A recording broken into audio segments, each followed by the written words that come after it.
First of all, just to say that nothing that say represents the view of the Korean government, or I'm here to express my own views. So, just in case I say something inappropriate, that is.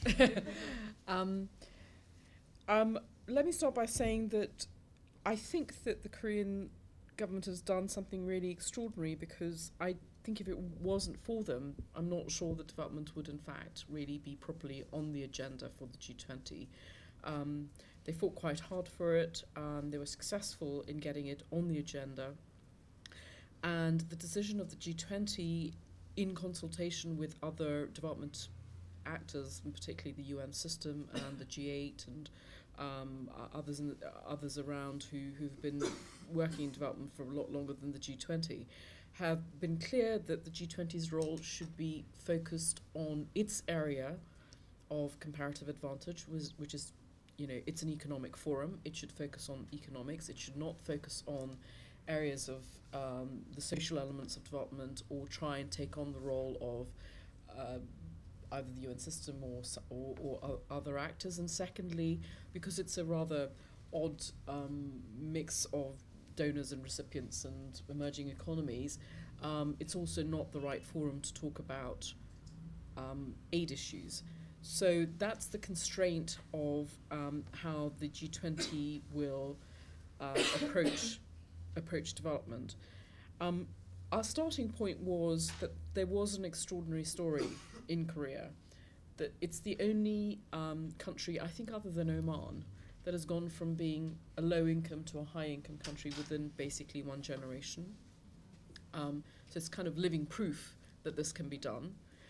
And it also did it by following not necessarily any instructions from the IMF or the World Bank. So that was sort of an interesting example in its own right. And I don't know if people have read some of the history of it. I know there are lots of people here familiar with it. I mean, I remember Duncan and me talking about this about 10 years ago. That they built a highway, and they created a development institute, and they didn't ever say this, but they did talk about they did nurture some national champions. And all of these things were not necessarily what people thought was the right model, but they were successful, and it doesn't mean that everybody should follow their model. But I think it's an interesting shift when we start to think about how many times politicians have stood up and said this is the end of the Washington Consensus, but nobody's quite actually kind of figured out what the replacement is. So that was the starting point, that we needed to focus on an economic issue, and actually really the only enduring way of reducing poverty is through growth. Really, if you don't have growth, it's a kind of academic proposition, having poverty reduction, because you can't endure it, and you can only rely on aid so far. And if you want to have programs of social expenditure of health or education, you've got to have your own budgetary resources in the end. And I think one of the things that people became conscious of was that people almost confusing aid with development.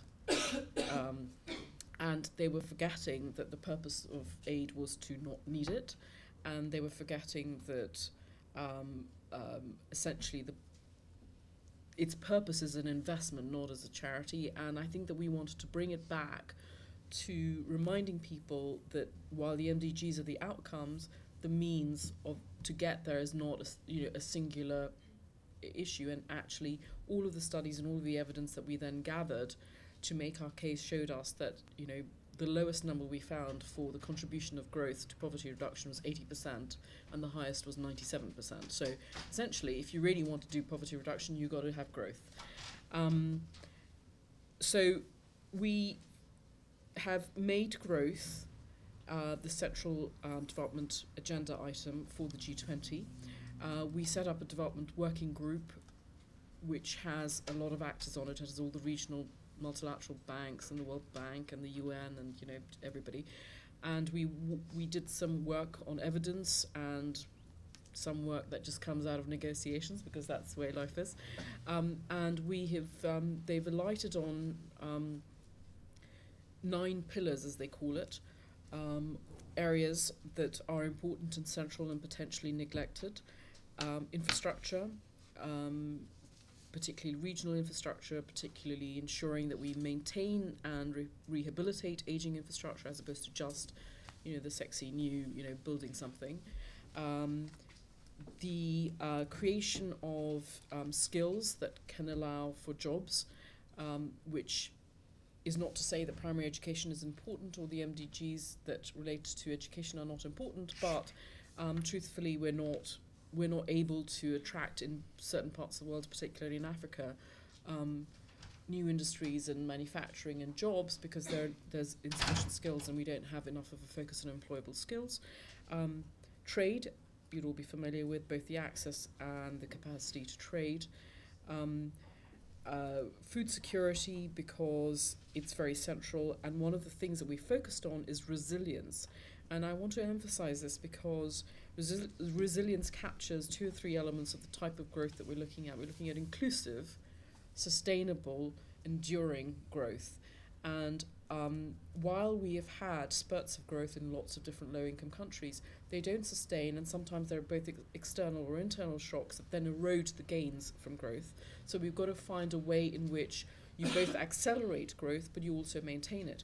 Now, we've done quite well recently in Africa. The average growth rate for Africa between 2002 and 2008 was about 7%, which is great. But we've got to get it to keep going. And if it keeps going for another 20 years or 25 years, we're kind of there. We're starting to hit all of the right targets.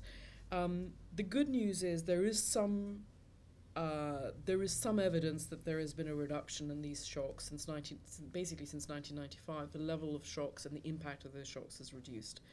But we've put resilience as a centerpiece, so that's kind of one of the areas, and that includes both looking at volatility of commodity prices or making sure that there's sufficient emphasis on social protection programs so you don't lose the gains.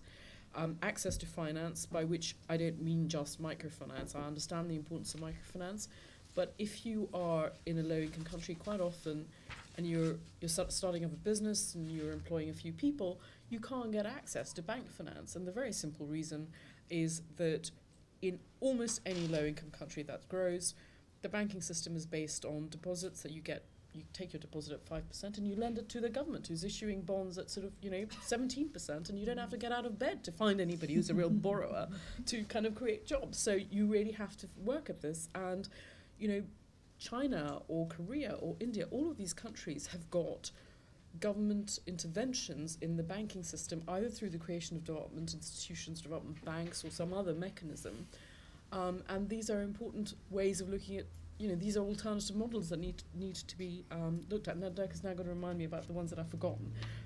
Knowledge exchange. Knowledge sharing, exactly. That's always the one I forget. Knowledge sharing, particularly between emerging high-growth economies and low-income countries, and of course the other one is around the mobilization of domestic resources and tax systems, and how do you improve that, because at the end of it we know that most development is actually funded domestically and not internationally.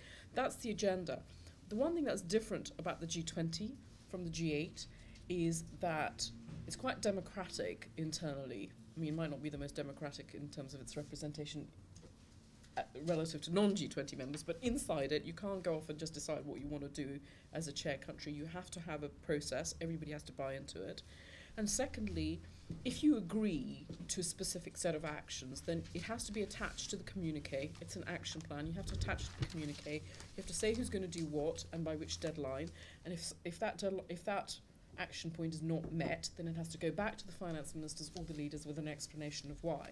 That's how we did, for example, the financial services piece in Washington. There were 47 action points on the reform of financial services, and we had to take off every one of them, and there are a couple that were problematic and then had to go back to the finance ministers. That's how it's done. So the idea is if you make a commitment, you have to meet it, and that's the point. And so it's quite good that we have this discipline, which doesn't mean that we don't need external focus and push and all of the things that I know a lot of you are very good at doing, and we need that, but it has an internal accountability system. So I guess that's really the agenda. It's multi-year. It's not all going to be delivered at once. Some of the action points are stronger than others because you can't find the answers to everything in one go.